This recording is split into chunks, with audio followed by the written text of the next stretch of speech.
économique social ak itam environnemental daañ leen jukkil as lëf ci jaar-jaaram ak itam kañ la gaña si àddina daañ wax ci mbas meek tolluwaayam ci mim réew fukk ak benn ci ay doomi aadama daal nañuy toftalu ci ni bi nga xam ne ñoom ñoo ci jot dëddu téeméer ak juróom-ñeent fukk ak juróom benn cas positif la ñu am ginnaaw fukki fan ak ñaar nga xam ne nag amal nañu ko état d'urgence ak itam couvre-feu ci région bu Dakaru ak itam Thiès niki tey ji nag ñu ngi jox nopp njiit bu réew bu Sénégal di xaar rek ana yan kàddu lay biral laaj bi kay moom mooy ndax lu ni mel da koy biral am déet wala bokk da ci toftal yeneen région lu ci mënti doon lu tëw ta xam jot yàkkamti ci jotaay xibaar daañu dalal Sadikh Niass xam ngeen ne moom mooy secrétaire général bu RADDHO daañu amal ab waxtaan wu yaa ci sañ-sañ wi nga xam ne njiit bu réew bu Sénégal jamono yi nag mi ngi koy wëyal njiit bu Horizon Sans Frontières nag ma nga woon garde à vue nag ca section bu recherche bu Colobane niki tey ji lañ koy defeere ca fa nga xam ne rek moom moo di ca parquet gis ngeen ko noonu ginnaaw kàddu yi nga xam ne yëkkati na ko mu ñeel financement wu Union européenne nga xam ne nag jagleel na ko lépp lu soxal wàllu émigration clandestine moom ci jotaay xibaar itam Amnesty International section Sénégal am na ay kàddu yoo xamante ni daal na koy biral ci jàpp wi nga xam ne jàpp nañ ko njiit bu Horizon Sans Frontières mbokk yi buñ ci noppee itam daañ ci toftal li nga xam ne moom la yéen kaay xëy niki tey ji nees kiis ma dikk ñu faram fàcce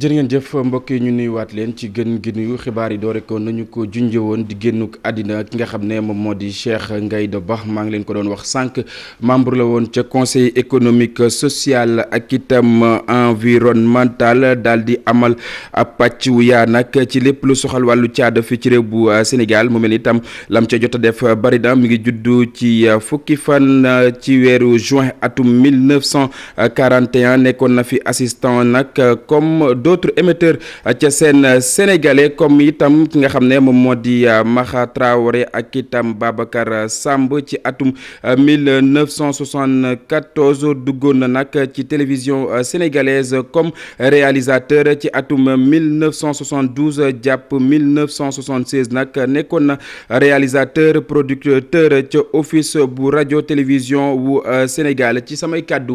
groupe Futur Média mi ngi koy jàllee njabootam waaye itam di ko jàllee askan wu Sénégal yëpp di ñaan sunu borom daal di koy atte ci yërmandeem.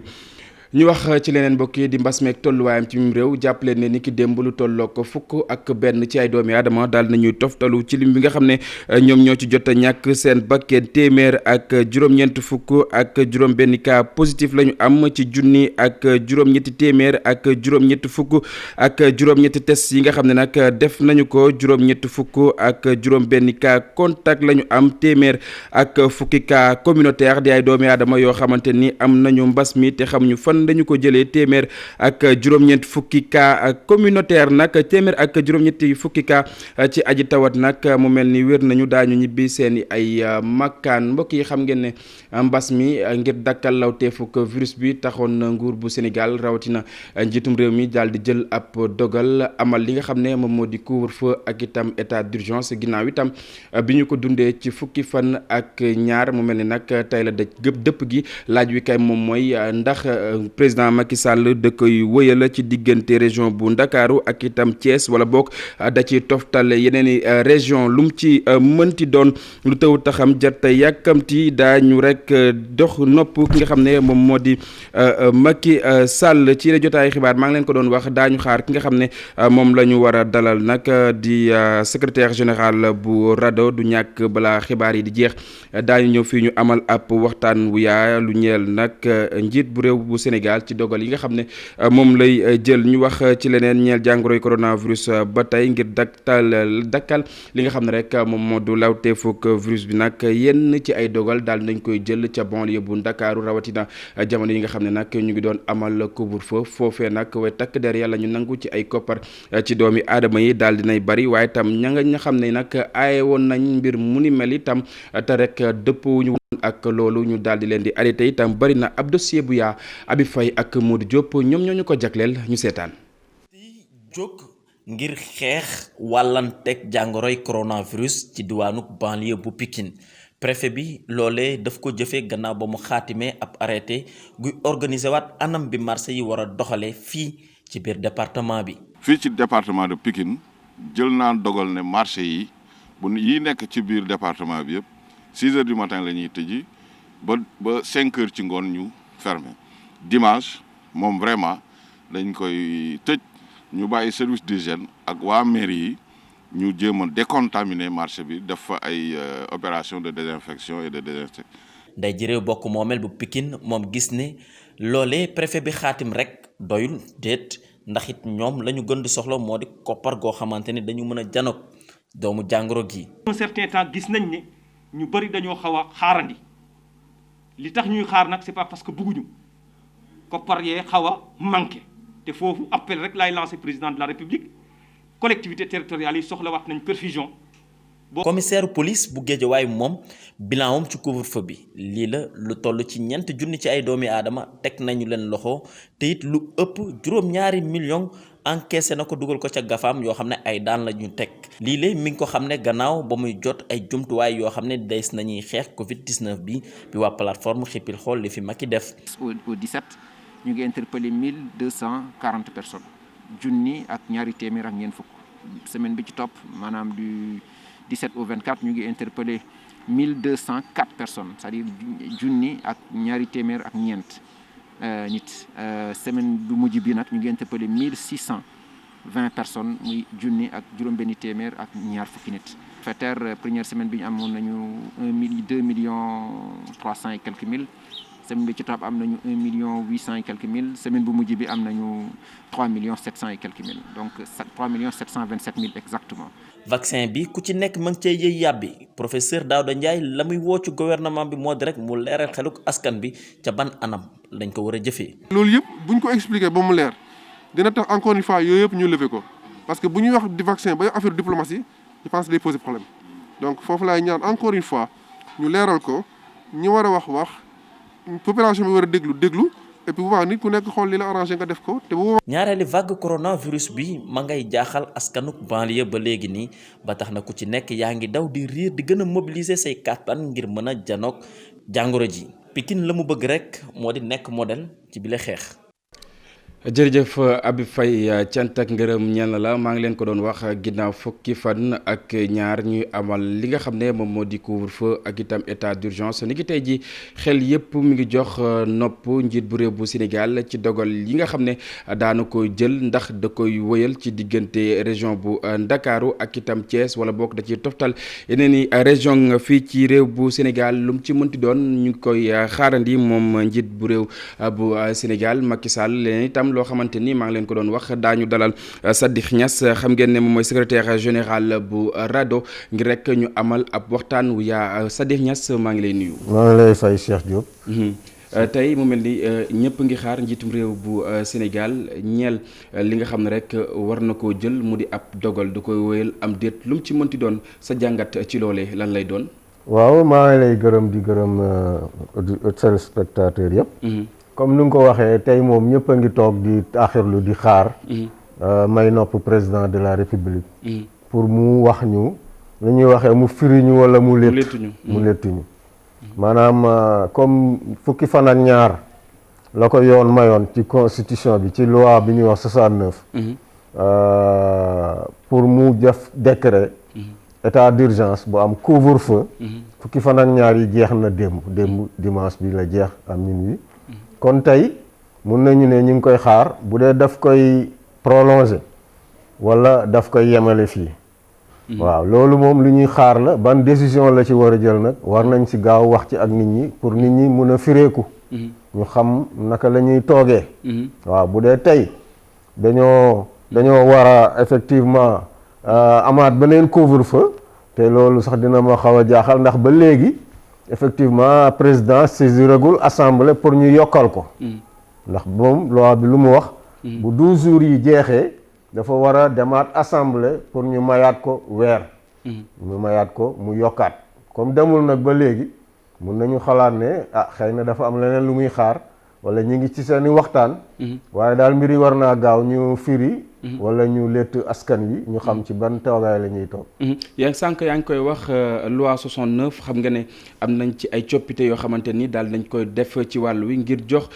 ki nga xam ne moom moo di Macky Sall mu am sañ-sañ ci lépp lu ñeel wàllu dem ak dikk askan wi te du jaar fa nga xam ne moom moo di ci assemblée nationale mu mel ni loolee itam am na ay kàddu yoo xamante ni bëgg ngeen ko cee biral depuis ñu koy voté ci assemblée am na yenn ci ay kàddu yoo xamante ni yéen a ngi ko doon biral ci loolee. waaw ñun kay liñ si waxoon moom ba léegi ci lañ nekk.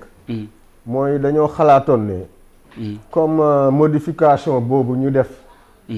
ci loi boobu. dafa nekk lu diis ci ñun. mënoon nañu rek. alors def ko ci beneen loi. boo xam ne loolu rek lay toppatoo. mbirum urgence sanitaire. ndax lii du état d'urgence. loi bi. biñ ko modifié dafa indi li ñuy wax 3e régime. maanaam dañoo am état de siège. état de siège moo gën a diis. ñu wàññi tuuti am état d'urgence. état d'urgence xaw naa diis na sax ndax dañuy limiter ay. xaw naa yolam par rapport ak état de siège. par rapport état de siège. léegi nag am beneen régime bu ñu bëgg a indi. boo xam ne du doon état d'urgence ñu bëri ñu ngi koy jaawale naan état d'urgence loolu du état d'urgence urgence sanitaire la. boo xam ne ni jarul ñuy waxu état d'urgence dafa diis doon loo xam ne chaque fois da nga koy yëkkati. te mbiru mbas yi dafa nekk yoo xam ne ni léegi gis nañu ne day commencer di yàgg ndax ba ñuy waxee corona ak léegi mi ngi bëgg a jege at. loo xam ne ñu wax ñaari weer na mu jeex ñu dóor mu daanu. fekk affaire bi demeewul noonu. maanaam at mënoo si dëkk rek di def ay état d'urgence et état d'urgence loolu mënu nekk moo tax ñu ne. ñun si suñu rapport bii ñu defoon. ci lañ ko njëkk a recommander avant président di ko def. ñu ne laaj nañu am dinaa la bàyyi rapport bi laaj nañu am loi boo xam ne dina régler 3e régime boobu nga xam ne du état d'urgence du état de siège urgence sanitaire la rek koo xam ne ministre de la santé ak ay équipe am mun nañu toog ñu saytu ba xam ne lii am na urgence sanitaire ñu loi may leen ñu saytu ay yoon ak ay pexe yu ñuy jaar ba xeex ak mbas mi wala di xeex ak catastrophe naturelle. mesures yi ñu war a jël dañ koy def ci loi bi ñu wax ko ba mu leer. te day nekk mesure du ñu nekk ci régime d'exception comme li ñu wax du nekk régime d'exception régime normal lay doon rek. comme ni nga waxee préfet nga demander marche mu interdire ko wala mu bañ ko interdire. noonu lay demee bu ñu jëlee mesure tam du tere mun nga ko yóbbu attaquer ko. donc nekkul régime d'exception moo taxoon ñu ne. jarul ñu koy roof foofu nga xam ne day indi problème. day gis nga wax ji ni mu bëree nga xam ne am na ci. waaw wax ji si am ak. ñenn sax ci ay suspicion yi ci am ak. yeneen suspicion yi yooyu yëpp liñ ko dugal foofu moo tax parce que foofu ay régime d'exception la. état de siège état d'urgence du ay régime du ñu nekk ci régime normal mais régime d'exception. day baax dañoo waroon def loi boo xam ne du loolu dara ak loolu. ñu bàyyi lële mu nelaw comme nu mu daan nelawee depuis ay temps wu Senghor rek kii ba ñu xaar lu ko jar. comme gisaguñ ko ñu bàyyi loi boo xam ne vraiment bu nu konoon dinañ mën a jël ay mesures yoo xam ne ni dina limiter propagation feebar yi te dul ñu àgg ci ay état d'urgence ñun loolu la ñu waxoon.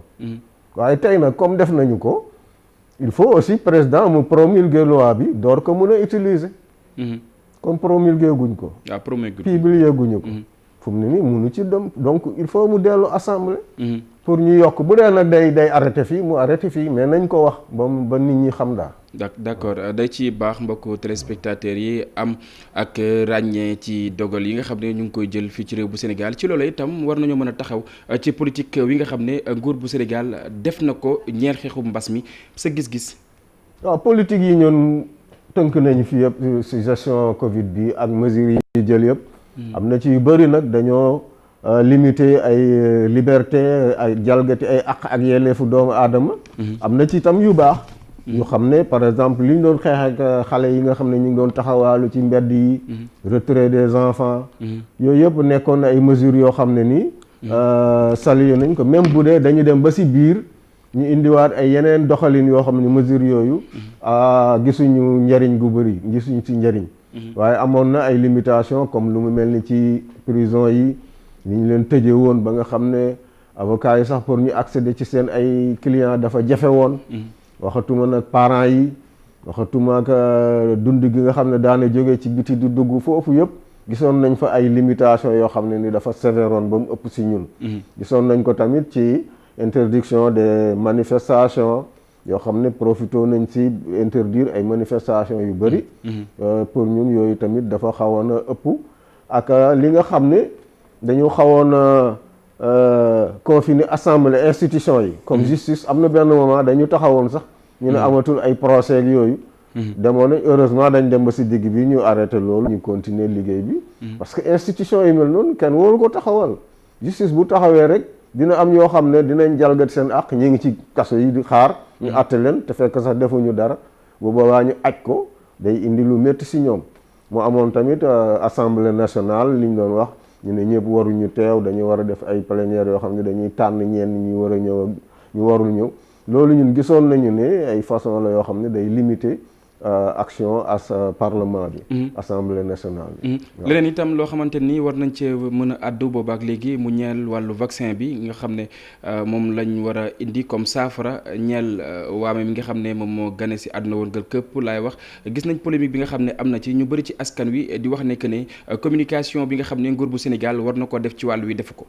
loolu moom toujours problème communication day am parce que lu am solo la. communication bi su jaarul yoon rek nit ñi dañuy am xel ñaar ci affaire vaccin parce que yàgg nañ ko sax avant Covid bi sax. daa nga dégg ñu ne ñii dañuy vacciner nit ñi pour dootuñu am doom, ñii dañuy vacciner ku ci nekk yaa ngi xalaat ne. boo yóbboo sa doom ñu vacciner ko dana dina limiter ay njuram wala dinañ def nii dañu ne am na politique yoo xam ne ci Occident dañu ne dañuy wàññi nit ñi ñuul ñi. yooyu yëpp ay xalaat yoo xam ne la. dañoo war a gindi nit ñi si yooyu. te loolu pour ñu def ko dañu war a communiquer ak nit ñi jaarale ko fañ ko war a jaarale kilifa yi nga xam ne ñoom nit ñi ñu ngi leen di déglu. dañ leen si war a dugal ci mbir yi. bu ñu demee ba ñoom ñu am si confiance ba ñi leen topp mun a topp ci kaw am confiance ci vaccin parce que vaccin bi boo ci amul ak nu mu doxee nga xam ne dafa gaaw lool. ci vaccin ñaare dañ daan def ay at pour étudier benn vaccin def ko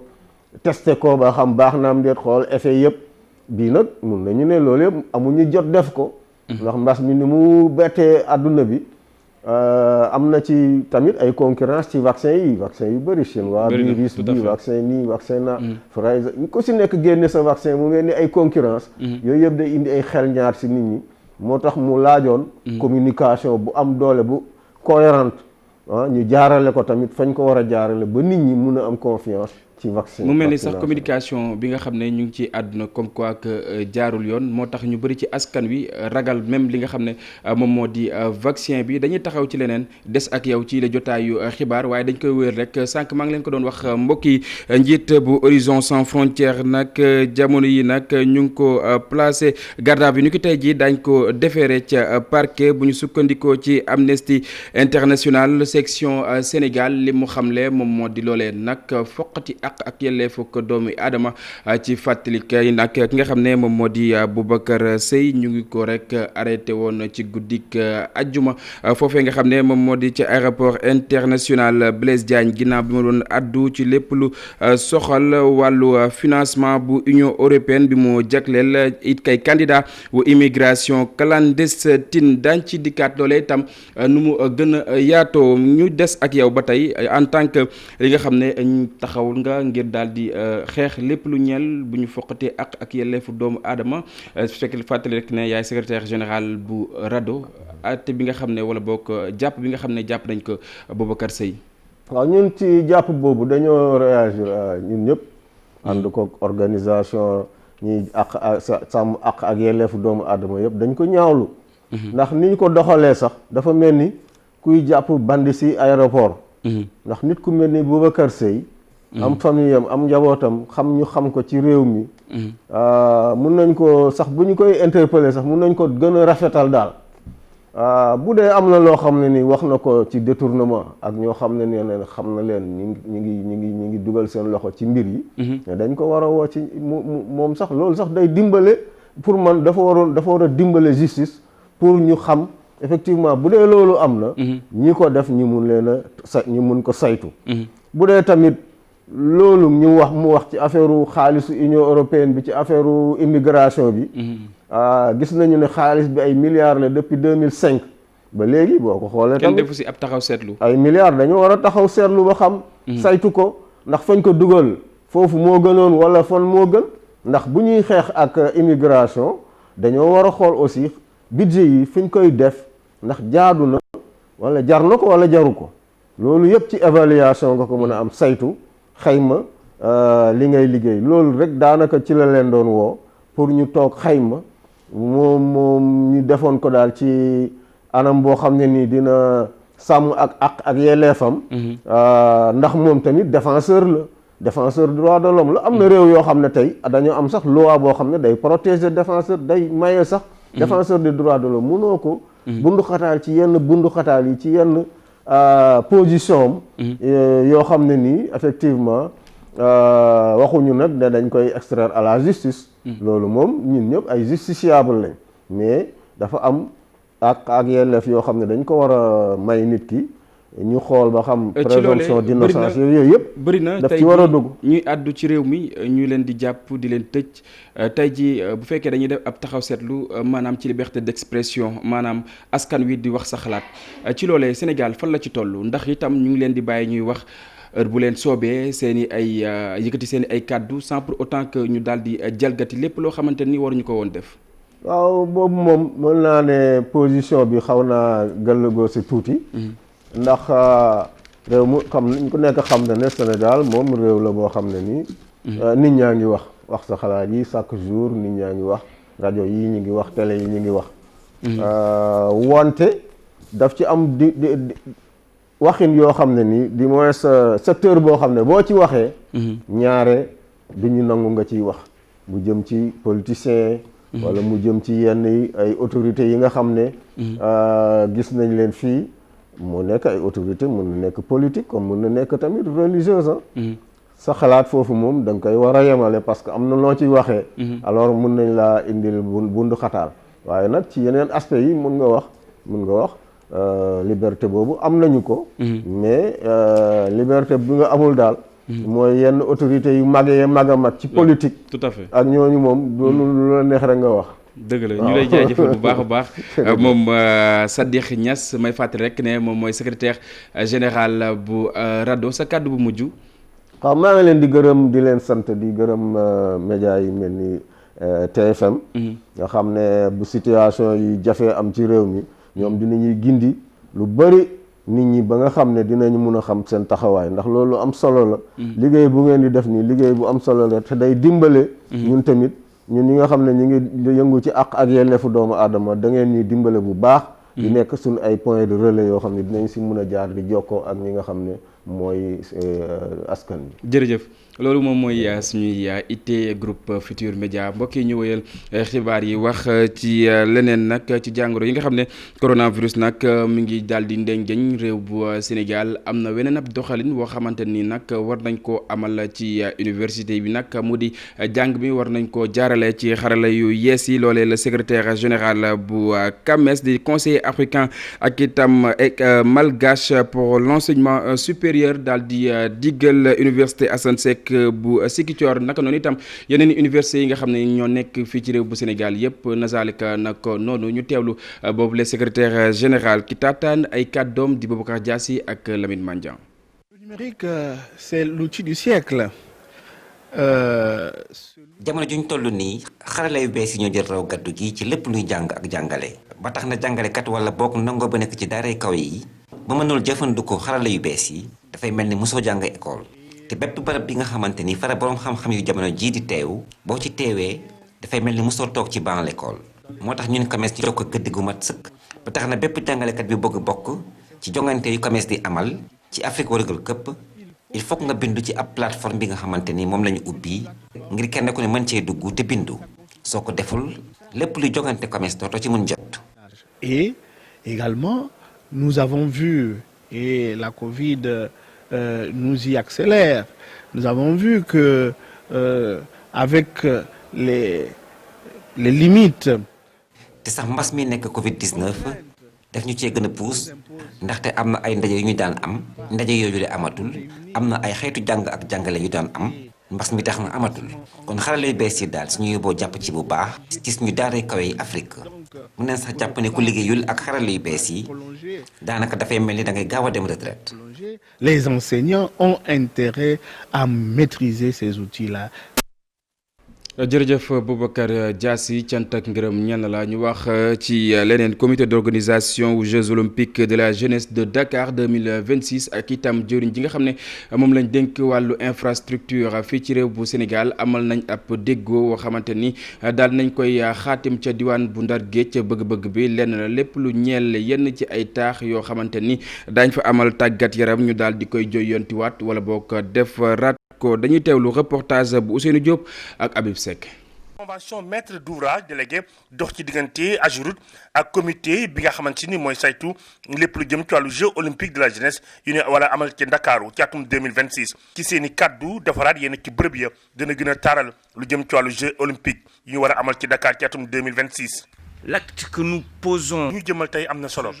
loolu day wane rek ni lu jëm ci wàllu dëgg bi nga xamante ni nguuru Sénégal daal na koy dëggu ci jàppale bi mu war a jàppale mouvement olympique ngir ci atum 2026 yi nga xamante ni moom la ñu jëm di ci amal jeux olympiques de la jeunesse yi loolu lay mën a jaar ci yoon waaye tamit ñu taxawalaat yenn ci ay bërëb yoo xamante ni day méngoog jamono. La 4e édition des JOJ. Française de développement dina nekk ci seen i wet daal leen jàppale ngir la nga xamante ni bëgg nañ ko ci tabax yooyu ñu mën ko amal ci nañ ko bëggee ngir wàllu tàggat yaram bañ fay def méngoo ak nañu ko bëggee. Épreuves sportives de la jeunesse. ci bërëb yi nga xamante ni sax dañ ko defaraat yeneen liggéey dañ ko fa amal ngir lu jëm ci wàllu dem ak dikk ba gën a yomb waaye tamit mu gën a méngoo ak jamono. Plus encore pour donner. liggéey yi bokk na ci taaral stade Iba Mar Diop defar ko ba mu méngoog jamono piscine olympique bi itam ñu taxawal ko parc adjacent bi nga xamante ni jëm na ci wàllu tour de l'œuf ñu daal koy taxawal ak caserne Samba Diéry Diallo ci loolu daan ci rax yenn ci prox ndoll yi nga xamante ni wër nañ ko ñu mën ko defaraat méngale ak jamono ngir gan yi nga xamante ni ñoo fi ñëw bu ñu ñëwee daañu mën a xam ni daal nañ koy defar ci na mu waree. Ce programme d'envergure appelé programme d'amélioration. ci kàddug Mansour Faye di ministre bu yore lépp jëm ci wàllug infrastructure liggéey bile daan ci gën a dugal seeni loxo te AGEROUTE la ko ca war dina ko ci def ngir gën a mën a taaral bés bi. am mbégte loolu ci signature de convention bi nga xamante ni tey amal nañ ko lii nag du ni guleet ndaxte waa AFD yàgg nañuy jàppale état bu Sénégal ñun ci la nga xamante ni moom la ñu mën daan ci def suñu kamtilay kattan ngir lu jëm ci wàllu jeux olympiques yi am ci atum 2026 fii ci diwaanu Ndakaaru ñu daal ci dugal suñu loxo waaye tamit méngale suñu liggéey ak niñ ko bëggee. AFD yàgg nañuy jàppale ndaxte xam ngeen ni liggéey ñuy amal ci wàllu érosion côtière bi ñoo ci dugal seen i loxo yeneen liggéey itam yoo xamante ni fii ci Ndar la ñoom teg nañ ci dugal nañ ci seen i loxo. li leen nag moom la ñu njëkk amal ci continent bu Afrique Sénégal am kon sas bu rëy mu mel na kon ñëpp dañ ci war a dugal seen i loxo. mbokk yi fukki at ci ren ginnaaw bi ñu taxawalee mouvement Y'en a marre ku nekk xam na ne xeex wi nga xam ne ñu ngi koy xeex ci wàllu démocratie fii ci réew bu Sénégal maanaam xeex ak yelleefuk doomi aadama yi nga xam ne ñoom ñoo fi dund doon na lu kenn dootul natable loxoom itam bi mu ko dugalee ci alternance ci atum 2012 ba suñu joon yàllaay tey mi ngi wéyal xeex wi nga xam ne mi ngi koy def Alxasan Ba dikkaat na ci seen ak jaar-jaar. fukki fan ak juróom-ñett ci weerub janvier atum 2011 fukki fan ak juróom-ñett ci weerub janvier 2021